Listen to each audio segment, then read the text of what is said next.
Hi అండి, ఎలా ఉన్నారు?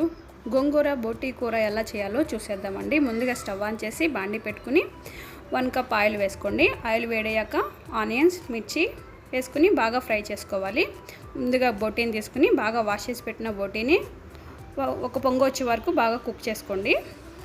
ఆ బోటీని అనేది ఆయిల్లో వేసేసుకుని బాగా ఫ్రై చేసుకోవాలి.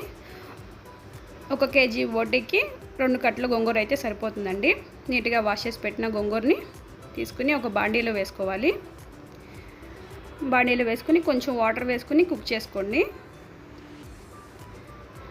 ఇప్పుడు బోటీని అనేది చూసుకోండి, ఆయిల్లో బాగా ఫ్రై అవ్వాలి. బోటీ అనేది కొంచెం ఫ్రై అయినాక అల్లం వెల్లిపాయ పేస్టు, పసుపు, టేస్ట్ సరిపడా సాల్ట్ వేసుకుని బాగా కుక్ చేసుకోండి. ఇప్పుడు గోంగూర చూసుకోవాలి. ఇప్పుడు గోంగూర అనేది కుక్ అయిపోయింది. స్టవ్ ఆఫ్ చేసి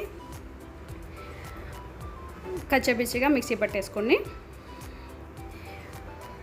బోటి కర్రీలో స్పైసీ తగ్గ కారం వేసుకొని కొంచెం ఫ్రై అయినాక 1 గ్లాస్ వాటర్ వేసుకోవాలి.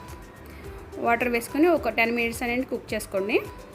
మూత పెట్టేసుకుని ఒక 10 మినిట్స్ ఆగినా చూసుకోండి. కొంచెం వాటర్ అనేది కొంచెం ఉంటాయి. వాటర్ కొంచెం ఉన్నప్పుడు గోంగూర అనేది కచ్చపిచ్చిగా చేసుకుంటాం కాబట్టి ఆ గోంగూర అనేది వేసేసుకోండి. కొంచెం గరం మసాలా వేసుకుని ఒక 5 మినిట్స్ కుక్ చేసుకుంటే సరిపోతుందండి. చాలా టేస్టీగా గోంగూర బోటి కర్రీ రెడీ అయిపోయిందండి.